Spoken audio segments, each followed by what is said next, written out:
The Valcross Palace had stood for 7 centuries, a monument to immortality carved from obsidian stone and the bones of conquered kingdoms. Its spires clawed at the perpetual twilight sky like the fingers of drowning gods, and within its labyrinthine corridors, time moved differently, sluggish and thick, as though the very air had learned to hold its breath.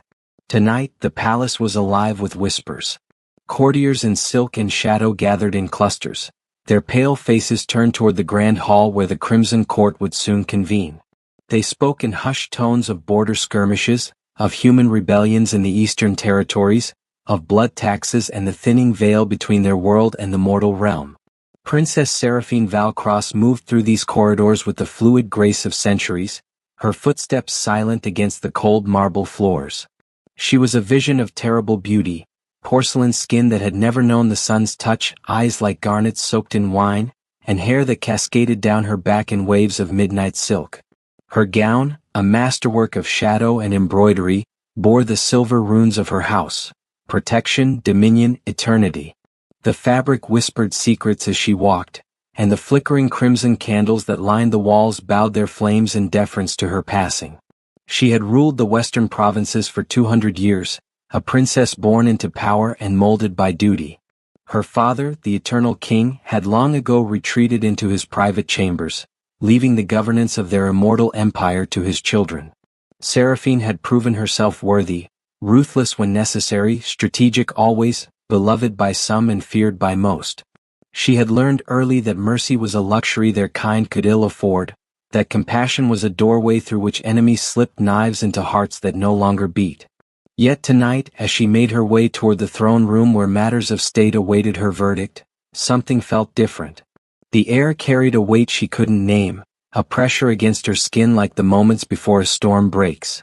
The palace itself seemed to be holding something in its ancient stones, a secret humming just beneath the threshold of hearing. Seraphine paused at a junction where 3 corridors met, moonlight streaming through tall Gothic windows to paint silver patterns on the floor. She tilted her head, her enhanced senses reaching outward, searching for the source of her unease. It was then that the scent reached her. Human. Smell.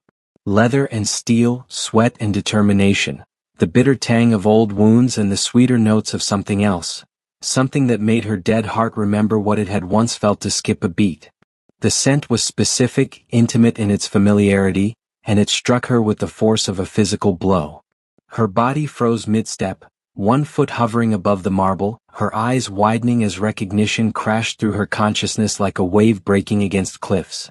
Dust particles hung suspended in the moonlight, glowing like tiny stars, and in that moment of absolute stillness, Seraphine was no longer a princess of the undying court. She was a girl again. 18 in mortal years, newly turned and terrified, lying broken in a forest clearing while her killers closed in around her. The memory seized her completely, dragging her consciousness backward through the centuries. She was no longer standing in the safety of her ancestral home but lying in wet grass, her body shattered and her throat torn open by the very creatures who should have welcomed her transformation. The bloodless purge, that's what they called it in the history books now, a footnote in the endless chronicle of vampire politics. But for those who lived through it, it had been something far more visceral. A civil war fought in shadows, a culling of the newly turned deemed unworthy by the ancient bloodlines. Seraphine had been turned by accident, a consequence of being in the wrong place when a vampire lord had been ambushed by human hunters. He had been dying and in his desperation he had bitten her, a peasant girl traveling alone on a dangerous road, hoping to drain enough life to survive. Instead, they had both died, and she had awakened 3 nights later with an insatiable hunger and no one to teach her control. The old families had deemed her lineage impure, her transformation unlawful. They had sent their hunters after her, other vampires who tracked her across 3 provinces, who cornered her finally in a forest on the border of human lands. She had fought. God, how she had fought. With the desperate strength of the newly turned and the fury of someone who refused to accept that survival was a crime, she had torn through 2 of her attackers before the others overwhelmed her. They had broken her legs so she couldn't run, shattered her arms so she couldn't fight, and opened her throat so she would bleed out slowly, denied even the dignity of a clean death. They had stood around her fallen form, debating whether to take her head or leave her for the sun, when the sound of hoofbeats had echoed through the trees. A human. Alone. Wearing the battered armor of a soldier who had seen too many battles and lived through sheer stubbornness rather than luck. He had ridden into that clearing like an avenging spirit, his sword already drawn, his face set in lines of grim determination. The vampire hunters had laughed at first. What was one human against 4 of their kind? But they had stopped laughing when his blade, blessed by some church ritual and wickedly sharp, had separated the first hunter's head from his shoulders before the creature could even bare his fangs. The fight that followed had been brutal and swift. The human moved like water and struck like lightning, his sword singing through the air, his tactics speaking of someone trained specifically to kill her kind. He used silver dust and prayers, holy water and strategic positioning, turning their strength against them, exploiting their arrogance. When the last hunter fell, clutching at a stake through his heart, the human had turned to face Seraphine where she lay dying in the grass. She had expected him to finish what the others had started. Instead, he had knelt beside her, his breath ragged and his face spattered with black vampire blood, and he had pulled a vial from his belt, thick red liquid that smelled of life and copper. Human blood, freely given and preserved with herbs. "Drink," he had commanded, pressing the vial to her lips. "You don't deserve to die like this. No one does." She had been too weak to question, too desperate to refuse. The blood had burned like fire and tasted like salvation, and it had given her just enough strength to begin healing, to pull her broken body back together through sheer will and the dark magic that now flowed through her veins. The human had stayed with her through the night, keeping watch, applying poultices to her wounds that shouldn't have worked on vampire flesh but somehow did, speaking to her in a low, steady voice about nothing and everything. The weather, the war, the price of bread in the nearest town. "Why?" she had finally managed to whisper as dawn approached and she felt the pull of death sleep beginning to claim her. "Why would you save me?" He had looked at her with eyes the color of storm clouds, and something in their depths suggested he carried his own burdens, his own ghosts. "Because I've spent 3 years killing monsters," he had said quietly. "And tonight the real monsters were the ones I just put down. You were just trying to survive." He had built her a shelter from fallen branches and his own cloak, deep enough in the forest shadow to protect her from the coming sun. "Hide here. Bill. And if we meet again, try not to eat me." Then he had mounted his horse and ridden away, leaving her with questions she would carry for 2 centuries. Seraphine's consciousness slammed back into the present with enough force to stagger her. Her hand shot out to brace against the cold stone wall, her breath coming in unnecessary gasps, a habit from her human life that she'd never entirely broken. The scent still hung in the air, impossible and undeniable. That same combination of leather, steel, and something indefinably him. But it couldn't be. 200 years had passed. Even if he had survived the wars that followed, and few human soldiers had, he would have died of old age long ago, his bones dust, his name forgotten by all but her. Yet the scent didn't lie. Her kind couldn't be fooled by perfumes or disguises. They knew blood and life with an intimacy that transcended mortal understanding.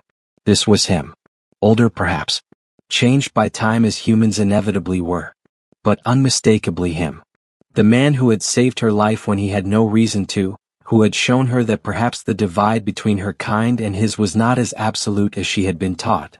Seraphine forced herself to straighten, to reimpose the mask of royal composure that she had perfected over 2 centuries. But her mind raced, calculating possibilities and impossibilities with equal fervor. If he was here in her palace, it was not by accident.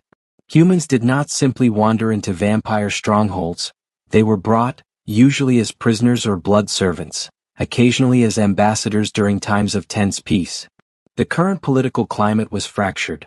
The human kingdoms to the south had been growing bolder, their priests developing new weapons against her kind, their soldiers learning tactics that actually worked.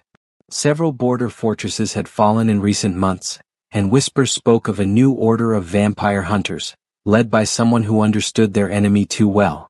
Could he have become that? Could the man who had saved her life now be the one leading armies against her people? The thought sent something cold and sharp through her chest, an emotion she had long ago convinced herself she no longer possessed. Betrayal? Disappointment? Or perhaps something more dangerous. The realization that people changed, that mercy shown once did not guarantee allegiance forever, that 200 years was an eternity in human terms and he would have had a lifetime to regret his compassion. She needed to know. Protocol demanded she continue to the throne room, where matters of state awaited her judgment, where courtiers would be watching for any sign of weakness or distraction. But protocol had never caged her before, and she was a princess. She could rewrite the rules by simple virtue of speaking them. Seraphine turned, her gown sweeping in an arc of shadow and embroidered moonlight, and began walking in the direction from which the scent originated. Her enhanced hearing picked up sounds throughout the palace. Heartbeats of the mortal servants, the whisper of other vampires moving through distant corridors, the crackle of fires in great hearths. And there, strong, steady, unhurried, a single human heartbeat that called to her across stone and shadow. The corridor led her toward the eastern wing, where visiting dignitaries were housed when diplomacy required their presence. Seraphine's mind catalogued recent arrivals. An emissary from the southern human kingdoms had been granted audience, scheduled to present petitions tomorrow night. Could it be? After 2 centuries, could fate truly be so theatrical as to bring him back to her not as an enemy but as a representative of the people she ruled over with such careful distance? She rounded a corner and stopped. At the far end of the corridor, silhouetted against a tall window through which moonlight poured in silver torrents, stood a man. He was facing away from her, looking out at the palace grounds below, and even from this distance she could see that time had left its marks on him. His hair, which she remembered as dark brown, was now threaded heavily with gray. His shoulders, still broad, carried themselves with the slight stoop of someone who had borne too much weight for too long. But the way he stood, the set of his spine, the positioning of his feet, ready to move, to fight, to defend, that was exactly as she remembered. He wore no armor now, just the formal attire of a diplomatic envoy, dark leather traveling clothes beneath a surcoat bearing the seal of Thornhaven, one of the more progressive human kingdoms. But she could see the scars on his hands where they rested on the window ledge, the careful way he held himself that spoke of old injuries never fully healed. He was a warrior still, even dressed for peace. Seraphine took a step forward, and though she made no sound, he turned. And when their eyes met across that corridor lit by moonlight and memory, she saw recognition mirror her own in his storm-gray gaze. For a long moment, neither of them moved. The space between them was more than physical distance. It was 2 centuries of divergent lives, of choices made and paths taken, of the weight of mortality pressing against the infinity of undeath. Seraphine could hear his heart beating, faster than it had been moments before, the rhythm speaking of recognition and something else, apprehension perhaps, or the quickening of old memories long buried. She wondered what he heard when he looked at her. Could he still hear the desperate, broken girl in the monster princess who now ruled provinces and commanded armies? He was the one who broke the silence, his voice rougher than she remembered but carrying the same steady cadence that had once talked her through the pain of dying and returning. "Princess Seraphine," he said, and the formality of the title felt like a blade sliding between ribs. He bowed, a precise diplomatic gesture that acknowledged her rank without servility. "I see the years have been kind to you. Though I suppose that's the nature of your condition." There was no malice in his tone, just statement of fact, but Seraphine felt something twist inside her anyway. "The years have no choice but to be kind to me," she replied, her voice cool and controlled, every inch the royal she had become. "They cannot touch me. You, however?" She let her gaze travel over him, noting every sign of time's passage with an intensity that was almost painful. "You've grown old, soldier." "Envoy," he corrected gently. "I stopped being a soldier a long time ago. These days I just carry messages between your kind and mine, hoping to prevent the wars instead of fighting them." He stepped away from the window, moving into the fuller light, and she could see his face clearly now. It was lined and weathered, marked by sun and hardship in ways that vampire flesh could never be. But his eyes, those storm cloud eyes, held the same clarity she remembered, the same unsettling ability to see through pretense to truth. "Envoy Marcus Thorne," Seraphine said, the name she had learned from asking careful questions over the decades, from tracking rumors and reports whenever his name surfaced in diplomatic circles. He had become something of a legend in human territories, A man who had survived encounters with vampires and lived to broker peace, whose word was trusted by both sides of a conflict that had raged for centuries. She had followed his career from a distance, never reaching out, telling herself it was simple curiosity rather than the pull of a debt she could never adequately repay. He looked surprised that she knew his name, though he covered it quickly with a slight smile. "So you've heard of me. I wasn't sure you'd remember that night, Your Highness. It was a long time ago and you were not yourself." "I remember everything," she said, and the words came out sharper than she intended. "My kind doesn't forget. We can't. Every moment is preserved in perfect clarity, amber-trapped and eternal. I remember how you rode into that clearing like you had nothing to lose. I remember the weight of the vial in your hand when you pressed it to my lips. I remember your words. The real monsters were the ones I just put down. Do you still believe that, Marcus Thorne? After everything you've seen, after all the human lives my kind has taken, do you still think we're worth saving?" The question hung between them, heavier than she'd meant it to be. It was too raw, too revealing, the kind of vulnerability that princesses couldn't afford and predators shouldn't acknowledge. But standing here before him, she found all her carefully constructed walls crumbling in the face of his simple presence. This was the man who had seen her at her most broken and hadn't turned away. This was the only being in existence who had shown her mercy when mercy had seemed like a foreign language. Marcus considered her question seriously, his brow furrowing in thought. "I think," he said slowly, "that monster isn't a species, princess. It's a choice. I've met humans who are monstrous and vampires who are complicated. That night in the forest, I saw the difference between someone trying to survive and someone inflicting cruelty for sport. That difference mattered then. It still matters now." He took a step closer and she caught his scent more strongly now. Underneath the leather and steel was something earthier, sage and medicine herbs, the smell of someone who had spent years learning healing alongside war. "I've come as an envoy from King Aldrich of Thornhaven," he continued, switching back to the formal register of diplomacy with visible effort. "There are matters of the border conflicts that require discussion at the highest levels. Treaties to be negotiated, grievances to be aired. Your father, the Eternal King, has agreed to grant me audience, though I'm told he rarely emerges from his private chambers these days." There was a question in his voice, a careful probe for information about vampire politics that he couldn't officially ask. Seraphine allowed herself a cold smile. "My father concerns himself with eternal matters now, which means the tedious business of actually governing falls to his children. You'll be negotiating with me, Envoy Thorne. I speak with his authority in all matters concerning the western provinces and border relations." She paused, then added with calculated casualness, "How convenient that they sent you specifically.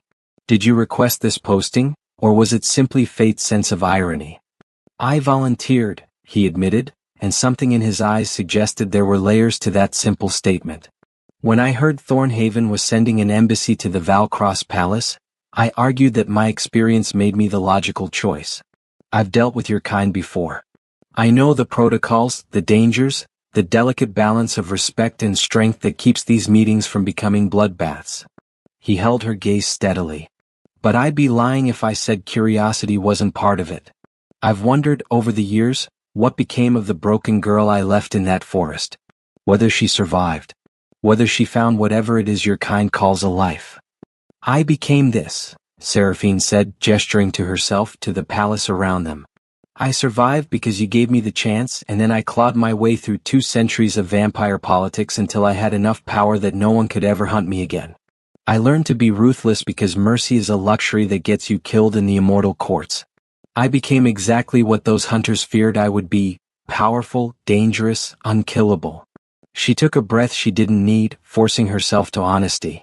"And every time I make a decision that costs human lives, every time I enforce laws that seem cruel by mortal standards, I think about that night.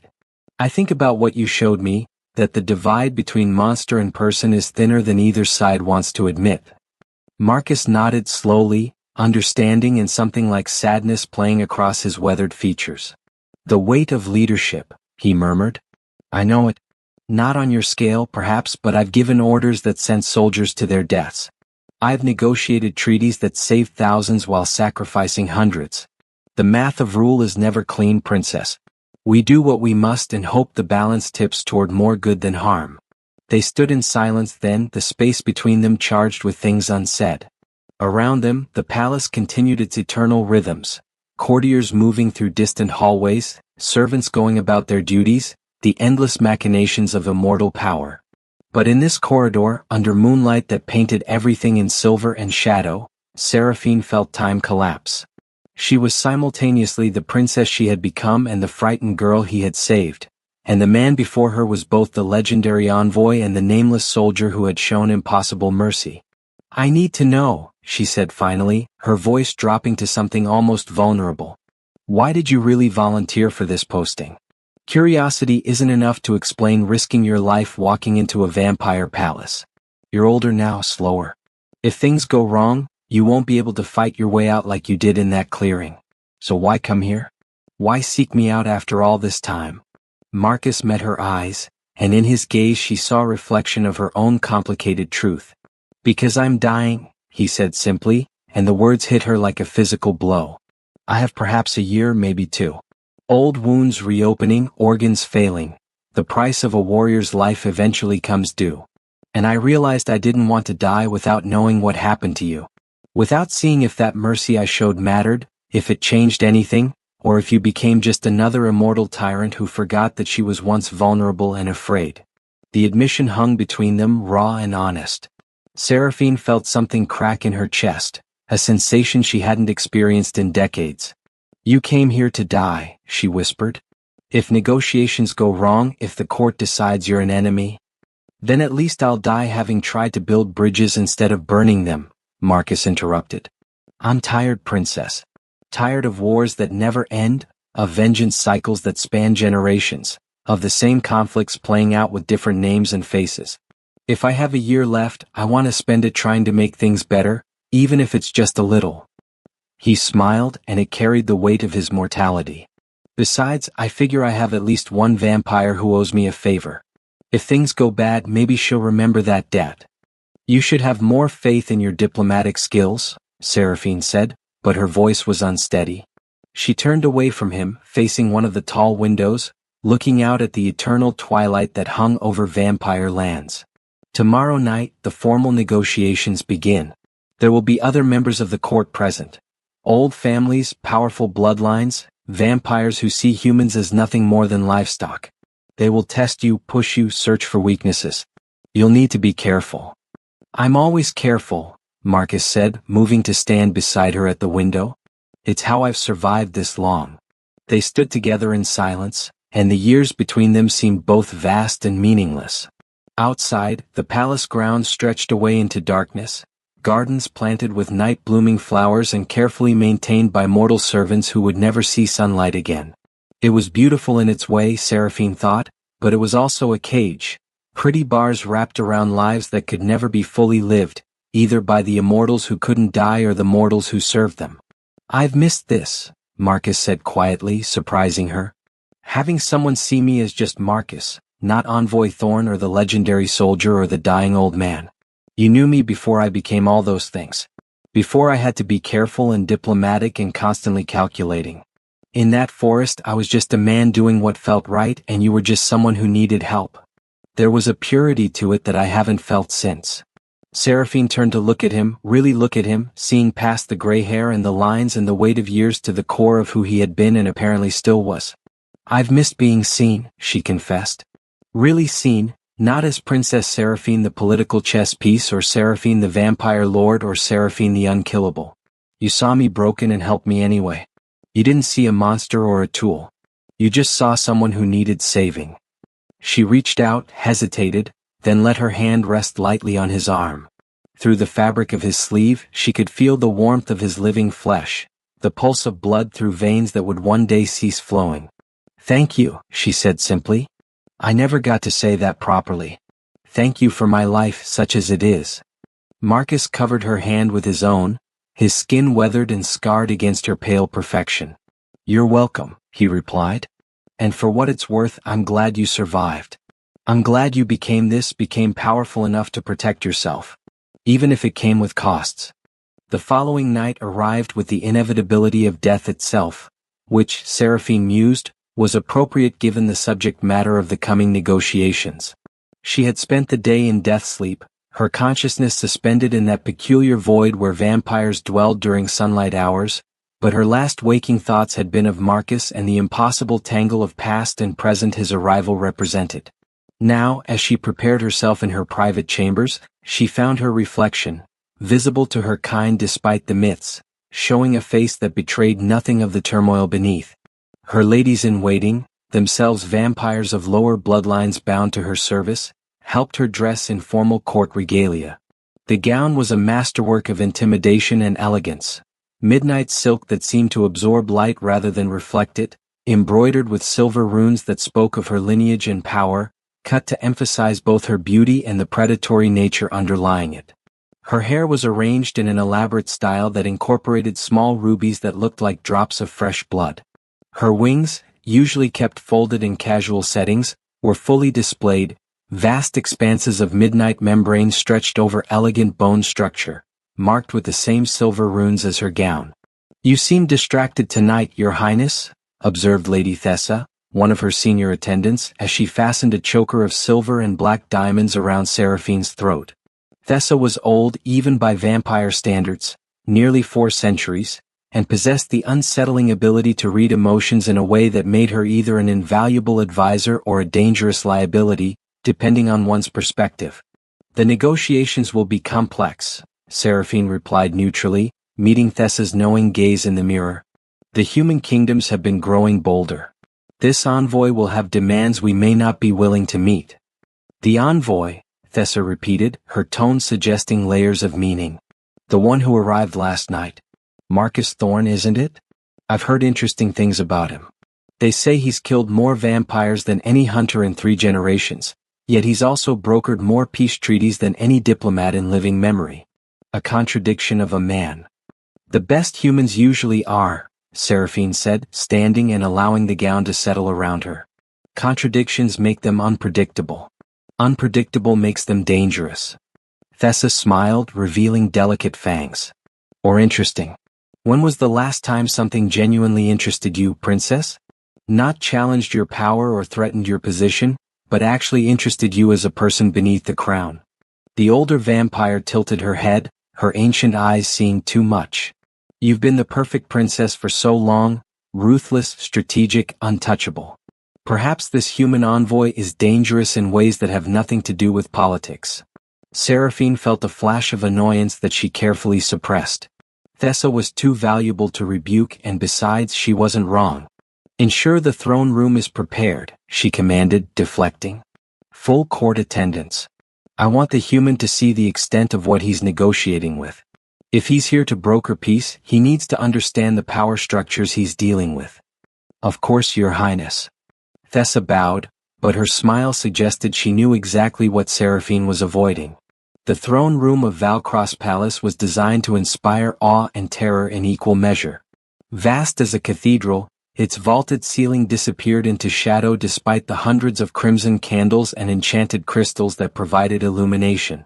The walls were adorned with tapestries depicting the history of vampire dominion, conquests, coronations, and courtly scenes rendered in threads of precious metals and dyes that had cost human lives to create.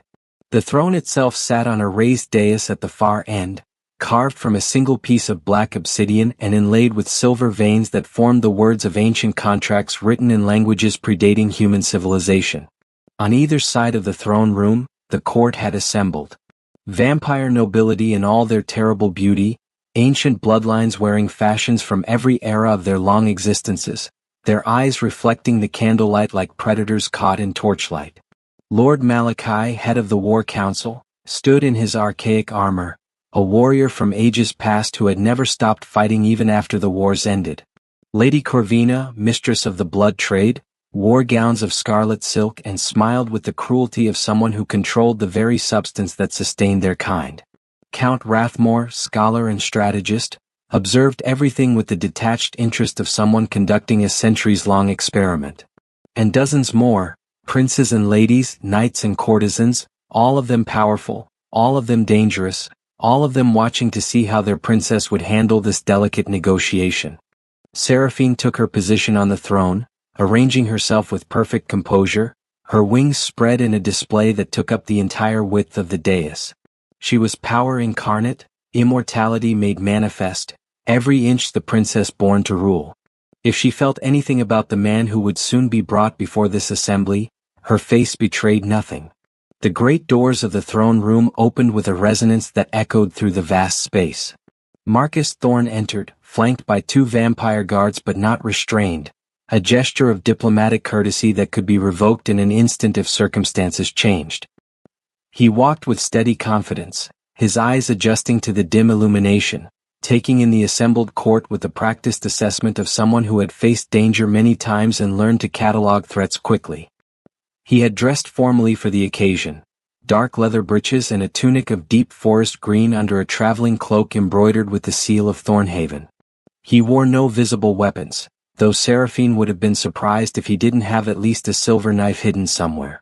His gray hair was pulled back, revealing the full extent of his weathered face, and he carried a leather satchel that presumably contained documents and proposals for negotiation. As he approached the throne, the assembled vampires watched with the intensity of predators sizing up prey. Seraphine could feel the hunger radiating from some of them, not physical hunger though that was always present, but political hunger, the desire to see this negotiation fail, to have an excuse to demonstrate their power over the human kingdoms. The peace had lasted too long for some of the old families. They missed the clarity of open conflict, the simplicity of domination without the tedious complications of diplomacy. Marcus stopped at the appropriate distance from the throne and executed a perfect bow, deep enough to show respect, shallow enough to maintain dignity. "Princess Seraphine," he said, his voice carrying through the vast chamber. "On behalf of King Aldrich of Thornhaven and the Alliance of Southern Human Kingdoms, I bring greetings and proposals for continued peace between our peoples." "Envoy Thorn," Seraphine replied, her voice cool and formal, the voice of a ruler rather than the woman who had stood beside him in moonlight speaking of debts and memories. "Your arrival has been anticipated. These negotiations come at a crucial time, as tensions along our borders have escalated in recent months. We will hear your proposals with the seriousness they deserve." She paused, then gestured to the assembled court. "But know that you speak not only to me but to the nobility of the western provinces. We are many and our interests are varied. What you ask may not be easily granted." Marcus nodded, understanding the subtext. He would need to convince not just her but the entire power structure that surrounded her.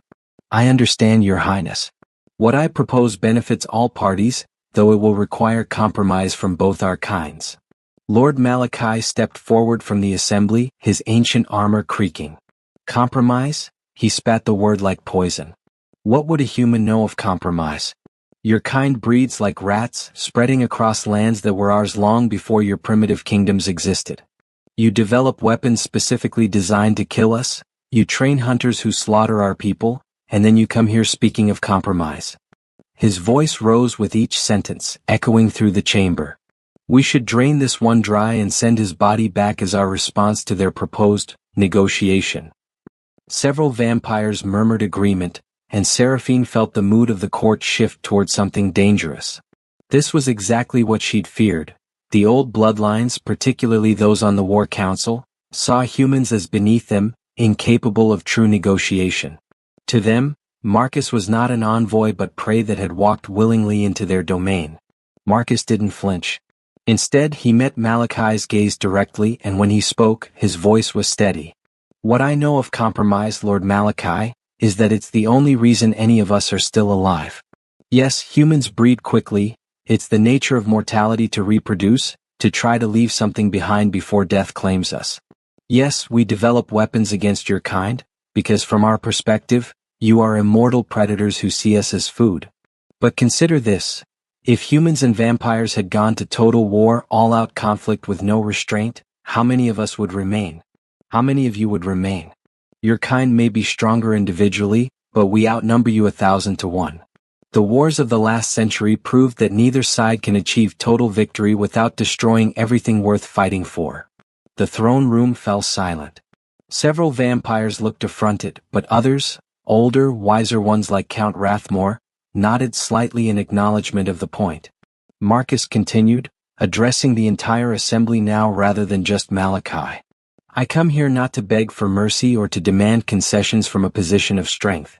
I come because my king believes, and I believe, that we can find a better way to coexist than the current state of armed hostility punctuated by fragile treaties. We share this world. That fact isn't changing. The question is whether we share it as enemies who occasionally stop killing each other, or as neighbors who have learned to live in sustainable balance. Beautiful words, Lady Corvina said, gliding forward with predatory grace. But words don't feed our young. Words don't satisfy the hunger that defines our existence. You want sustainable balance? We require human blood to survive. How exactly do you propose we obtain it without treating humans as the resource they are? This was the core issue, the central problem that underlay all vampire-human relations. Seraphine watched Marcus carefully, curious how he would handle this fundamental incompatibility. She had wrestled with it herself for 2 centuries, administering a system of blood taxation that kept her provinces fed while trying to minimize human suffering. It was an impossible equation with no clean solution. Marcus reached into his satchel and withdrew a sheaf of documents. Actually, Lady Corvina, that's precisely what I'm here to propose. A formalized blood donation system administered jointly by human and vampire authorities. Willing donors, compensated for their contribution, giving blood at intervals that won't harm their health. Combined with expanded use of animal blood for baseline sustenance and human blood reserved for specific needs, we calculate that the current vampire population could be sustained without involuntary feeding or killing. The throne room erupted in competing voices, some intrigued, many outraged. Count Rathmore raised a hand for silence, his scholarly interest clearly piqued. You've done calculations? What are your assumptions about vampire population density and consumption requirements? Marcus began citing figures and percentages, demonstrating a level of research and understanding that surprised many in the court. Seraphine listened, impressed despite herself. He had done his homework, working with vampire defectors and human scholars to develop a proposal that addressed practical realities rather than idealistic fantasies. It wouldn't satisfy the traditionalists who viewed humans as inferior, but for vampires like herself who found the current system ethically complicated, it offered a genuine alternative. As the discussion evolved into technical debate, Rathmore and several other scholarly vampires engaging directly with Marcus while the warriors and traditionalists grumbled, Seraphine allowed herself a moment of observation. Marcus stood at the center of this assembly of immortal predators, his mortality radiating from him like heat, and he argued with the confidence of someone who had nothing left to lose. He was dying, he'd said, and perhaps that knowledge had freed him from fear. Or perhaps he simply possessed the kind of courage that transcended survival instinct. Their eyes met across the throne room, and for a heartbeat, the formal masks slipped. She saw in his gaze a question. Was I right to save you? Did it matter? And she hoped he could read in hers the answer she couldn't speak aloud in this setting. Yes. It mattered more than you know. The negotiation stretched across 3 hours, the discussion evolving from hostile interrogation to something approaching genuine dialogue. Marcus proved to be a skilled negotiator, giving ground on points that didn't matter while holding firm on core principles, demonstrating understanding of vampire culture while refusing to accept their superiority as given truth. By the time Seraphine called for adjournment, these proposals required detailed consideration. We will reconvene tomorrow night. Even some of the skeptical vampires looked thoughtful rather than dismissive. As the court dispersed, Marcus was escorted back toward the guest quarters by the same vampire guards. Seraphine remained on her throne, accepting reports from various courtiers, discussing details of the proposal with Count Rathmore, playing her role as princess and administrator. But her mind tracked Marcus's departure, calculating timing and opportunity. An hour later, when the throne room had finally emptied and she had fulfilled the minimum requirements of her public duties, Seraphine made her way through the palace's hidden passages. Every royal residence had them, corridors known only to the ruling family, allowing discreet movement without the constant observation of courtiers. She emerged in a rarely used section of the eastern wing, not far from where the visiting envoy was housed. She found him on a balcony overlooking the palace gardens, standing at the stone railing and looking up at the stars. The night was clear, the sky scattered with distant lights that had witnessed the rise and fall of countless civilizations. He didn't turn as she approached, but he spoke quietly. "I wondered if you'd come." "Curious or hoping?" Seraphine asked, moving to stand beside him. "Both." He glanced at her, taking in her formal court attire. "You were impressive in there. Every inch the powerful princess. If I hadn't seen you broken and bleeding in that forest, I might actually believe you're as untouchable as you pretend." "I am untouchable," Seraphine replied. "I made myself that way. Power is the only thing that matters in vampire society, and I have accumulated enough that no one dares challenge me directly." She paused. "But you're right that it's a performance. Leadership is always a performance. You know that as well as I do." Marcus nodded, turning back to contemplate the gardens below. "Your proposal system, the blood donation infrastructure, it's actually brilliant. Rathmore saw it immediately, and once he supports it, others will follow. You might actually pull this off." "We might pull this off," Seraphine corrected. "This is your proposal, your research. I'm just the one with the political power to potentially implement it." "Is that why you let me live?" Marcus asked suddenly. "After I walked into your throne room, after you caught my scent and remembered, you could have had me killed quietly. Accident during negotiations, human envoy tragically attacked by extremist elements. So sorry for the diplomatic incident. No one would have questioned it. But you didn't. You protected me in there, steered the discussion away from the most dangerous waters." "Why?" Seraphine was quiet for a long moment, considering how much truth she was willing to speak. "Because I pay my debts," she said finally. "You saved my life when you had no reason to. You saw something worth preserving when everyone else, vampire and human alike, saw a problem to be eliminated. That matters." She turned to face him directly. "And because your proposal is good. It's actually workable. If we can implement something like this, it would change the fundamental dynamic between our peoples. Fewer humans dying, fewer vampires being hunted. A chance at something better than the endless cycle of violence." "You care about that," Marcus said, and it wasn't quite a question. "About the humans who die in your provinces. About the cost of your power." "I care about sustainability," Seraphine replied, defaulting to the political answer before catching herself. "No, that's a lie. Or not a lie, but not the whole truth." She looked away out at the night. "I remember being human, Marcus. I remember being vulnerable and terrified and so very, very fragile. Most vampires lose that after a few decades, or they bury it so deep it stops affecting their decisions. But I can't forget. Every time I see a human servant, every time I collect the blood tax, every time I make a ruling that benefits my kind at the expense of yours, I remember. And she struggled for words. It makes everything complicated in ways that would be easier not to feel. But you feel it anyway, Marcus said gently. That's what makes you different.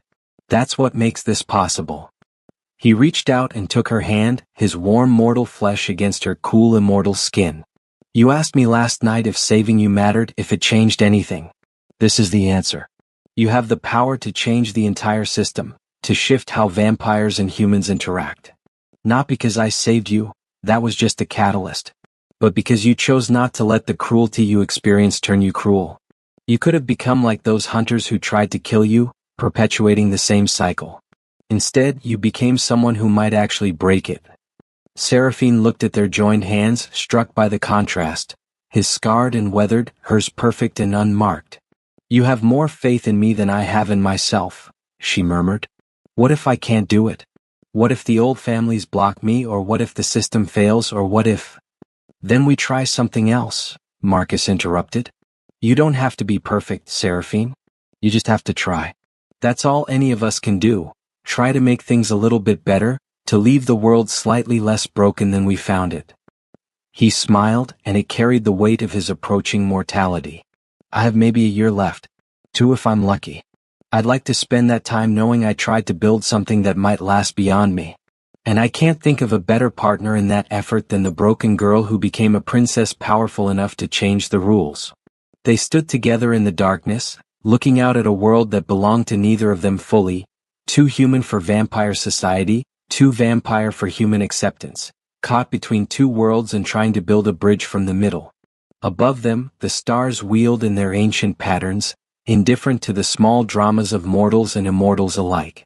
But in that moment, under those distant lights, Seraphine felt something she hadn't experienced in 2 centuries: hope. "Tomorrow night," she said, squeezing his hand gently before releasing it, "the real negotiations begin. The proposal you presented was the opening gambit. Now comes the hard part: hammering out details, addressing objections, finding compromise with vampires who see any cooperation with humans as weakness." She met his eyes. "It will be dangerous. There are factions in my court who would rather see this fail, who view your proposal as a threat to their power. You'll need to be careful." "I'm always careful," Marcus replied with a slight smile. "It's how I've survived this long." "Not long enough," Seraphine said, and the words came out more bitter than she intended. "Your mortality isn't fair. You should have centuries ahead of you, time to see what we build together, to know if this works." Marcus shrugged philosophically. "Mortality is the price of being human. We burn brighter because we burn shorter. Every moment matters because there are only so many of them. Maybe that's not a weakness.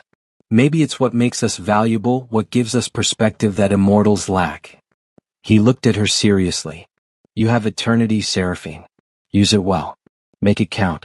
That's how you honor what I did in that forest, by becoming someone who makes her immortality meaningful rather than just long." "I'll try," she promised. "For you. For the girl I was. For all the humans and vampires who might benefit from a better system." She turned to leave, then paused. "Marcus? Thank you. Not just for saving me then, but for believing in me now. It means more than you know." "Get some rest, princess," he said softly. "Tomorrow we change the world. Or at least try to." The next 3 nights were a whirlwind of negotiation, debate, and political maneuvering. Marcus presented detailed proposals for each aspect of his blood donation system: donor recruitment, compensation structures, distribution networks, oversight mechanisms. Count Rathmore became an unexpected ally, his scholarly nature appreciating the elegance of the solution, his pragmatism recognizing its sustainability. Others fell in line gradually, won over by careful argument or political pressure from Seraphine. But resistance remained, particularly from the War Council. Lord Malachi and his faction viewed the entire enterprise as capitulation, a betrayal of vampire supremacy. They argued that accepting blood as a gift from humans rather than taking it as tribute fundamentally altered the power dynamic in unacceptable ways. And they were not wrong, that was exactly what the system would do. The question was whether such change was necessary or dangerous. The debate came to a head on the 4th night, in a closed council session attended only by the highest-ranking nobles. Marcus presented his final arguments, fielding hostile questions from the war faction while finding support from the more progressive elements of vampire society. Seraphine watched it unfold, intervening strategically to keep the discussion from devolving into open conflict, using every tool of political manipulation she had accumulated over 2 centuries. But as the argument stretched past midnight, Lord Malachi played his final card. "Your Highness," he said, addressing Seraphine directly while ignoring Marcus, "I call for a formal challenge. The envoy's proposal threatens the foundations of our society. He seeks to remake the relationship between vampire and human, to elevate prey to the status of partners.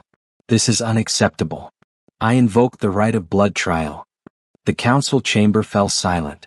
The right of blood trial was an ancient law, rarely invoked but never revoked, a way for vampires to settle disputes through ritual combat. If Malachi challenged the proposal itself, the trial would be between him and Marcus. And Marcus, mortal and aging, would stand no chance against a vampire warrior of Malachi's age and skill. "You challenge a diplomatic envoy under flag of truce?" Count Rathmore said, his voice sharp with disapproval. "That violates every protocol we've established for these negotiations." "I challenge the idea he represents," Malachi countered. "If his proposal has merit, if humans truly deserve partnership rather than subjugation, then let him prove it through the oldest test we have, blood and skill. If he prevails, I will support his system. If he falls, then we proceed as we always have, with vampires rightfully dominant." He turned his predatory gaze on Marcus. "What say you, human? Will you fight for your beliefs, or admit that your kind lacks the strength to stand as our equals. Marcus met Malachi's gaze without flinching. Seraphine could see the calculation in his eyes, the rapid assessment of odds and options. He knew he couldn't win a straight fight, knew it as certainly as everyone else in that chamber.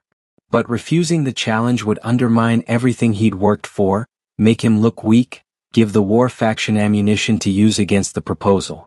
"I accept," Marcus said quietly, and Seraphine felt her dead heart constrict. "But I request a modification to the terms, as is my right as the challenged party. Rather than combat between Lord Malachi and myself, I propose a champion duel. He may select a champion to fight in his stead, and I will select one to fight in mine." Clever, Seraphine thought. It followed the ancient rules while acknowledging practical reality. But who would champion him? Most of the vampires who supported the proposal were scholars and administrators, not warriors. And no one would risk fighting Malachi. He was legendary even among their kind, a warrior who had survived 3 centuries of vampire conflicts without a single defeat.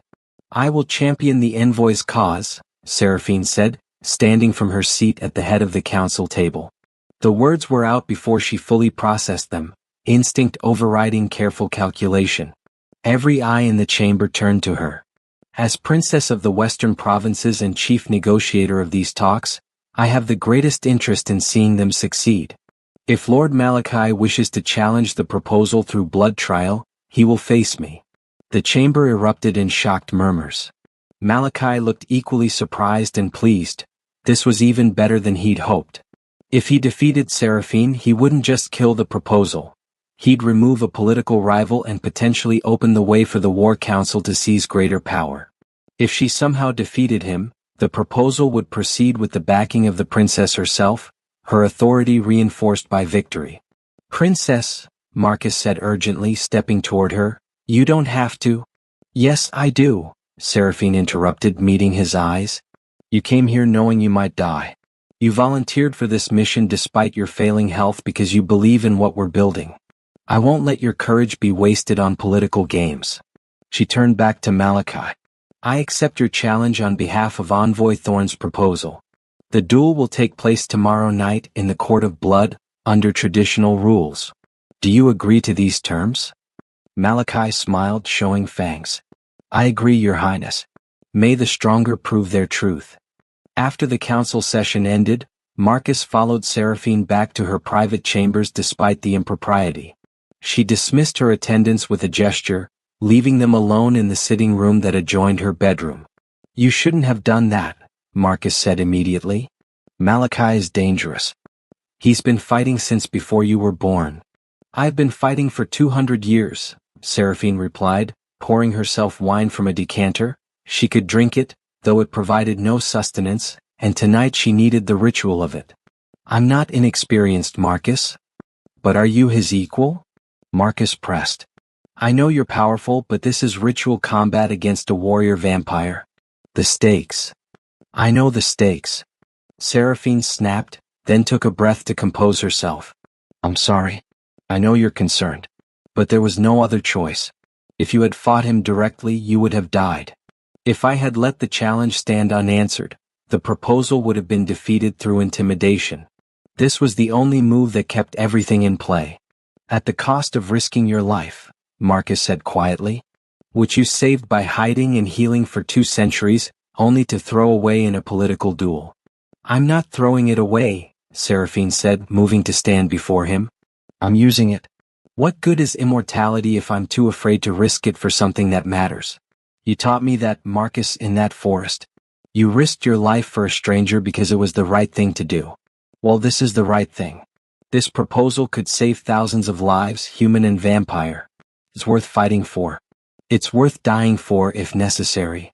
Marcus reached up and cupped her face gently, his warm palm against her cool cheek. "You're supposed to be the immortal one," he murmured. "I'm the one who's supposed to make dramatic sacrifices."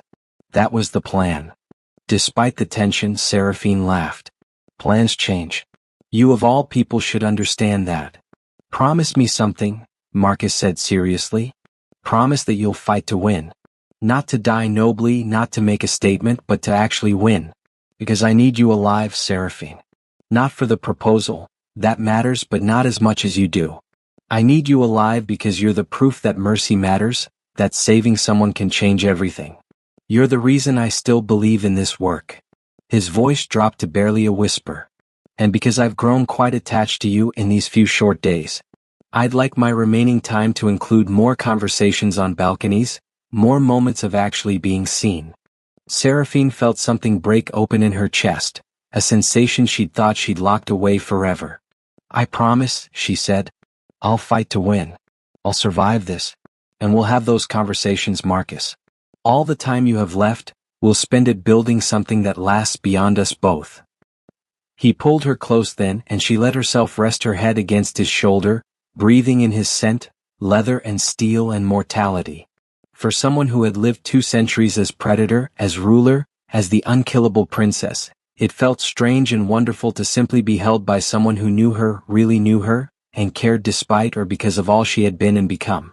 "Get some rest," he said eventually. "Tomorrow you face a legendary warrior. You'll need all your strength." "Tomorrow I prove that change is possible," Seraphine corrected. "That mercy can be strategic. That the girl you saved became someone worth saving." She pulled back to look at him. "Thank you for believing in me. Even when I didn't believe in myself." The Court of Blood was the oldest part of Valcross Palace, predating even the current structure by centuries. It was a circular arena carved deep into the bedrock beneath the palace, its walls bearing the scars of countless duels fought over millennia. Ancient vampire law held that the arena itself was neutral ground, that no magic beyond the combatants' natural abilities could function here, that outcomes were decided by pure skill and will. The entire vampire court assembled in the tiered seating that ringed the arena, a sea of pale faces and glittering eyes watching as the combatants prepared. Marcus stood among the observers, flanked by Count Rathmore and several other vampires who had supported the proposal. His face was carefully neutral, but she could feel his tension even from across the arena. Seraphine had dressed for battle, a reinforced bodice of black leather and silver chain, flexible enough to allow full range of motion, strong enough to deflect casual strikes. Her wings were fully extended, their span magnificent and terrifying. Her hair was pulled back in a severe braid, keeping it out of her face. She carried no weapon. Vampire duels were fought with natural abilities, fangs, claws, strength, speed, and the particular powers that manifested differently in each bloodline. Lord Malachi faced her from the opposite side of the arena, and he looked every inch the ancient warrior. His armor was ceremonial but functional, marked with the symbols of battles fought before Seraphine was born. His eyes glowed with anticipation. This was what he lived for, the purity of combat, the simplicity of strength against strength. The Arbiter, an ancient vampire older than both combatants combined, stepped forward to recite the formal rules. "This is blood trial, convened under ancient law. The combatants fight until one yields, one is unable to continue, or one is destroyed. There is no dishonor in yielding. There is no mercy in continuation. The victor's position prevails in the matter under dispute.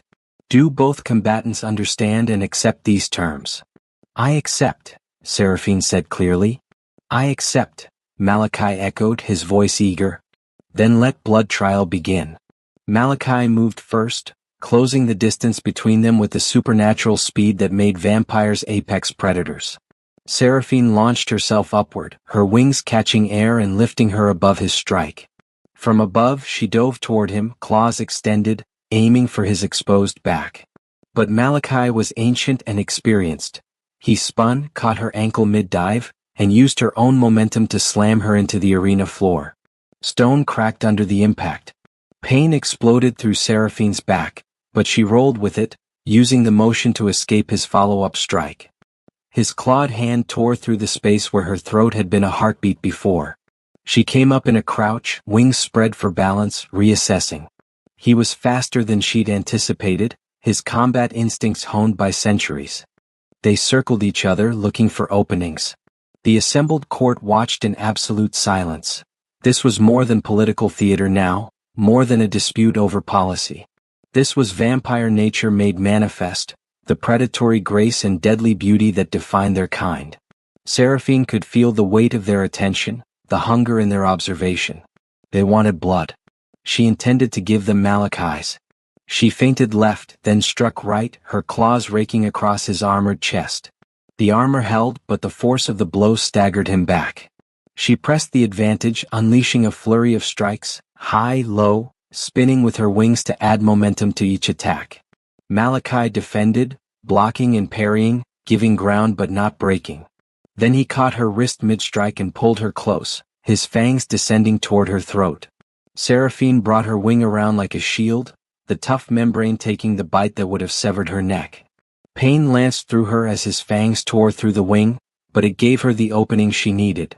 Her free hand drove claws into his side, finding the gap in his armor, drawing black vampire blood. They broke apart, both wounded now. Seraphine's wing hung damaged, the membrane torn and bleeding. Malachi clutched his side, black blood seeping between his fingers. The crowd murmured, "First blood to the princess," but the injury to her wing was serious. Flying was now impossible and wings were sensitive. The pain would be significant, potentially distracting. "You're better than I expected," Malachi admitted, circling again. "But skill isn't enough. I've fought in wars that reshaped kingdoms. I've killed legendary hunters and rival lords. You're powerful, princess, but I am proven." "Then prove it," Seraphine challenged, forcing herself to ignore the pain. "Stop talking and fight." Malachi smiled and attacked again, and this time he held nothing back. The fight became a blur of supernatural speed and strength. Two vampires at the peak of their abilities trading blows that would have killed any mortal instantly. Seraphine gave as good as she got, her centuries of combat training finally put to ultimate test. She used her damaged wing as a distraction, letting him think she was protecting it, then using it as an unexpected weapon. The wing's edge was sharp, capable of cutting when used correctly. The battle raged for what felt like hours but was probably only minutes. Time distorted in combat, each second stretching or compressing based on adrenaline and focus. Seraphine took damage, accumulated cuts and bruises that would heal given time, but so did Malachi. His armor was shredded, his face marked by her claws, his movements gradually slowing as blood loss and exertion took their toll. But he was still dangerous.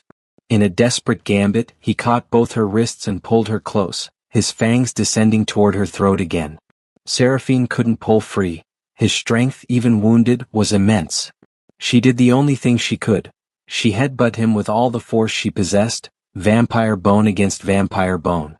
The impact stunned them both, but she recovered first, and in that fractional second of advantage she struck.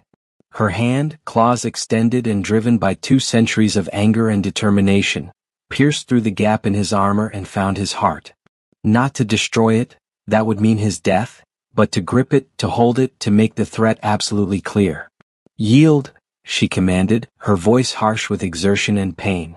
Malachi froze, feeling her claws around his heart, knowing she could tear it free and end his centuries of existence. Pride warred with survival in his ancient eyes. "You would spare me?" he asked, his voice strained. "If you yield and support the proposal, yes," Seraphine said. "You're a warrior, Malachi, not a monster.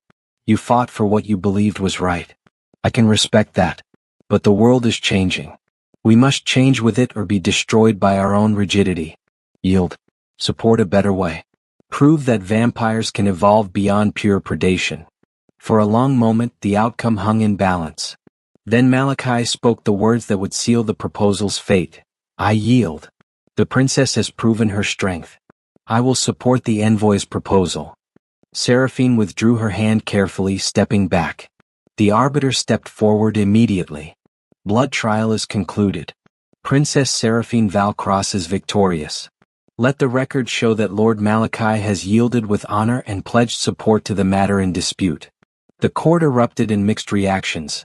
Some disappointed the fight hadn't ended in death, others impressed by the display of skill, still others calculating what this meant politically. But Seraphine barely heard them. Her eyes found Marcus in the crowd, and the relief and pride on his weathered face was worth every wound she'd taken. The weeks that followed the blood trial were a whirlwind of implementation. With Malachi's support secured, and his honor-bound commitment carrying weight with the war faction, opposition to the proposal crumbled. Count Rathmore took charge of the technical implementation, working directly with Marcus to translate principles into practical systems. Seraphine used her political authority to push the necessary reforms through vampire bureaucracy, overriding objections and forcing cooperation. Marcus threw himself into the work with the intensity of someone racing against a clock only he could hear. His health was visibly declining. The journey, the stress of negotiations, and now the exhausting work of implementation were taking their toll. But he refused to slow down, driven by determination to see this through before his time ran out. Seraphine watched him work with something that felt dangerously close to heartbreak. She had centuries ahead of her. He had months at most. It wasn't fair. Nothing about their situation was fair. But she learned to cherish the time they had, late-night conversations in her private chambers where they discussed philosophy and policy, quiet walks through the palace gardens where he told her stories of his human life, moments of laughter and connection that made her remember what it felt like to be simply a person rather than a princess.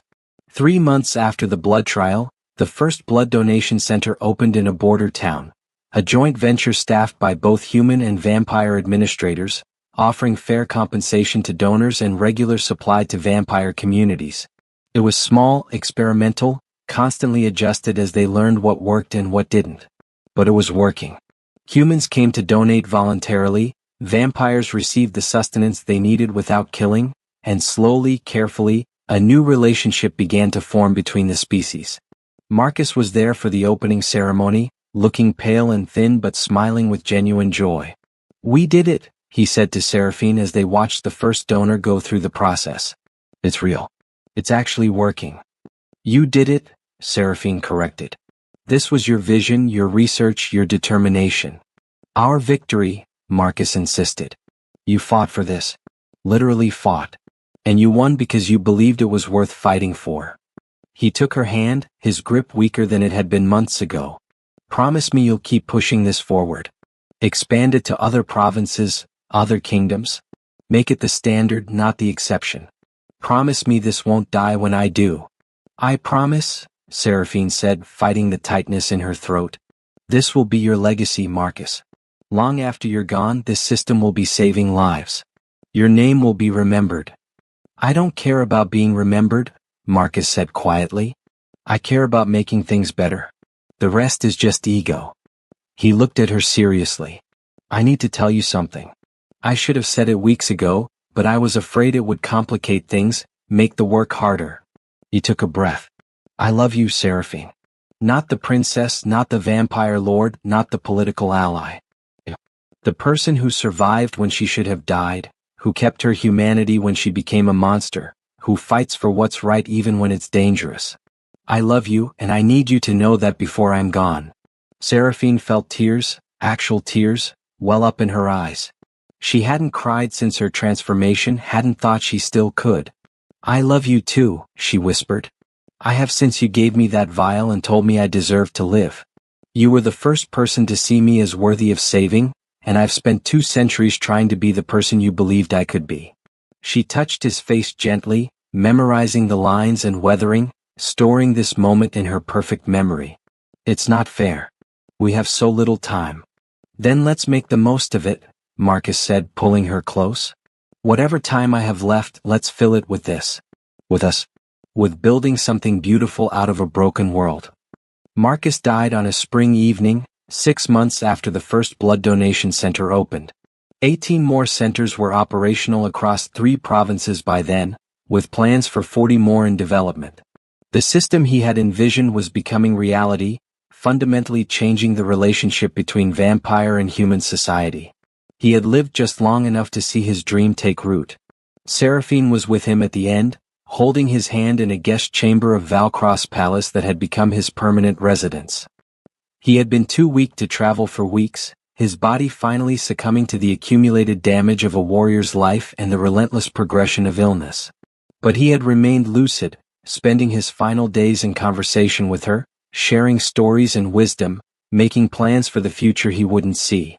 "Don't stop," he whispered, his voice barely audible. "Promise me. Don't let them roll this back after I'm gone. Keep pushing forward." "I promise," Seraphine said, tears streaming down her face freely now. "I'll spend eternity making sure this works, making sure your dream becomes permanent. You changed everything, Marcus. The girl in that forest, the system we built, the lives that will be saved, all of it comes back to you. It comes back to us, Marcus corrected weakly. You were the one brave enough to change, strong enough to fight for it. I just gave you a chance. His eyes found hers, still clear despite his failing body. Thank you for letting me love you. For letting me matter to you. It made my last year the best of my life. Thank you for saving me, Seraphine whispered. For seeing me. For loving me. For teaching me that mercy is strength, that change is possible, that even monsters can become something better. She kissed his forehead gently. I'll remember you forever, Marcus. Literally forever. And I'll make sure the world remembers too. Just make them remember kindly, Marcus murmured, a ghost of his old smile on his lips. Don't make me into a legend. I was just a man trying to do the right thing. His hand squeezed hers weakly one last time. I'll miss you. Even in whatever comes next, I'll miss you. I'll miss you too, Seraphine said. Every day. For centuries. Until time itself ends. Marcus's eyes closed, his breathing slowed, and then with a final soft exhale he was gone. Seraphine sat with his body for hours, holding his hand as it gradually cooled, memorizing everything about this moment. The way the candlelight played across his face, the peaceful expression he wore, the feeling of loss so profound it seemed to crack something fundamental in her immortal soul. She buried him in the palace gardens, in a spot where night-blooming flowers grew thick and where she could visit him easily. The headstone was simple, bearing only his name and the words he had said to her in that long-ago forest. The real monsters were the ones I just put down. The court didn't understand her grief. Most vampires viewed human lifespans as too brief to form genuine attachments, saw mortal lovers as passing fancy rather than true connection. But Count Rathmore understood, and Lady Thessa, and the handful of other vampires who had worked closely with Marcus and seen the depth of what he and Seraphine had built together. They gave her space to mourn, to feel the loss, to adjust to a world that suddenly seemed emptier despite being exactly as full as it had been the day before. Weeks passed, then months. Seraphine threw herself into the work, expanding the blood donation system with relentless determination. Every center that opened, every policy that was reformed, every human life that was spared became a testament to Marcus's vision. She negotiated with other vampire territories, convincing reluctant lords that this system was sustainable and beneficial. She worked with human kingdoms, building the trust necessary for cooperation. She became the bridge between worlds that Marcus had believed she could be. Years passed. The system became standard across most of the civilized world. Vampire-human conflicts didn't end. Centuries of hostility couldn't be erased in a generation, but they decreased significantly. A new generation grew up under different rules, with different assumptions about what was possible. Young vampires who had never known casual feeding on unwilling humans.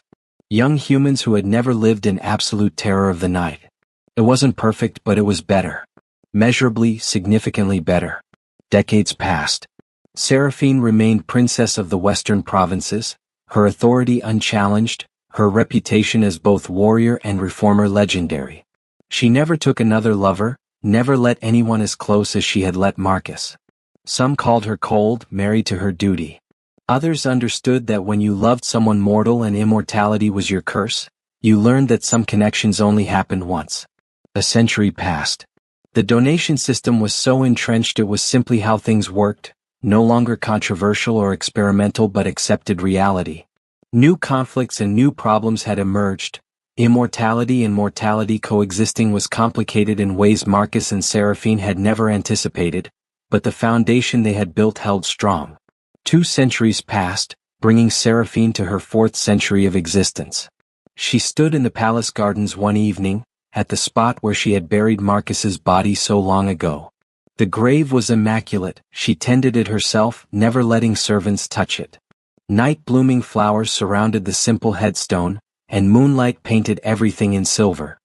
We did it, she said quietly to the grave, to the memory, to the ghost that lived in her perfect recollection. The system works. It spread to every vampire territory I know of. Human and vampire children grow up learning cooperation instead of fear. It's not paradise, Marcus. There are still conflicts, still problems, Still people on both sides who would rather return to the old ways. But it's better. So much better than it was. She knelt beside the grave, touching the headstone gently. I miss you. After 200 years, I still miss you. I wonder sometimes what you would think of how things have evolved, what advice you'd give about the new challenges we face. I try to imagine what you'd say, but my imagination isn't enough. I want the real you, your wisdom, your humor, your strange human ability to hope even when everything seemed hopeless. The wind rustled through the garden, carrying the scent of night flowers and distant rain. Seraphine closed her eyes, letting memory wash over her. Marcus in that forest clearing, pressing a vial to her lips. Marcus in the throne room, standing firm against hostile vampires. Marcus on the balcony taking her hand and believing in her. Marcus in his final moments, making her promise to keep pushing forward. I've kept your promise, she whispered. I'll keep it for eternity if I have to. Because you were right, Marcus. The mercy you showed that night mattered. Changed everything. A broken girl became a princess who changed the world, and it all started because one human soldier decided that monsters deserved a chance. She stood, brushing dirt from her dress, and looked up at the stars, the same stars that had witnessed their first conversation, that had watched their impossible love story unfold, that would continue burning long after even vampires were dust. Thank you, she said to those distant lights, to whatever might be listening, to the memory that would never fade. Thank you for saving me, for loving me, for showing me that even immortals can change. Then Princess Seraphine Valcross, who had once been a broken girl in a forest and was now a legend in her own right, walked back toward the palace. There was work to do, always work to do. A world to improve, policies to refine, the eternal project of making things slightly less broken with each passing year. And in her perfect immortal memory, Marcus Thorne smiled and told her she was doing just fine. 5 centuries after Marcus Thorne's death, Seraphine walked the same palace corridors where she had first caught his scent. The palace had been renovated multiple times, updated and modified to suit changing aesthetics and needs, but this corridor remained much as it had been that night, Gothic windows, moonlight streaming through, the same sense of time moving slowly through stone and shadow. She paused at the junction where 3 corridors met, at the exact spot where recognition had struck her all those years ago. So much had changed since that moment. The world was different. Human-vampire cooperation was standard. The blood donation system had evolved into something even more sophisticated than Marcus's original vision. New challenges and new solutions cycled through with each generation. But some things remained constant. Seraphine was still princess of the western provinces, still the bridge between worlds, still fighting to make things better inch by inch across the centuries. And in her perfect memory, Marcus was still pressing that vial to her lips, still standing on a balcony promising to believe in her, still dying with her hand in his as he made her promise to never stop pushing forward. A young vampire courtier passed by, bowing respectfully. Good evening, Your Highness. The delegation from the Eastern Territories has arrived for tomorrow's negotiations. Thank you, Seraphine replied absently. Ensure they're comfortable. We'll begin discussions tomorrow night. The courtier departed, and Seraphine returned to her contemplation of the corridor, of memory, of the weight of immortality. She had lived so long now, accumulated so many memories, ruled through so many changes. But that night when she caught Marcus's scent remained vivid, unchanged by time's passage. The moment when past and present collided, when a debt 2 centuries old became something infinitely more complex. I'm still here, she whispered to the empty corridor, to the ghost of memory, to the man who would never answer but whom she would never stop addressing. Still fighting. Still changing things. Still making sure your mercy mattered. And deep in the palace gardens, night-blooming flowers opened around a simple grave, tended with immortal devotion, a testament to the truth that some connections transcend death, time, and even the divide between mortal and immortal souls. The scent of those flowers drifted on the night wind, and Princess Seraphine Valcross smiled, a real smile, not the political mask but genuine warmth, and continued walking through her eternal palace, carrying the memory of one human soldier who had changed everything.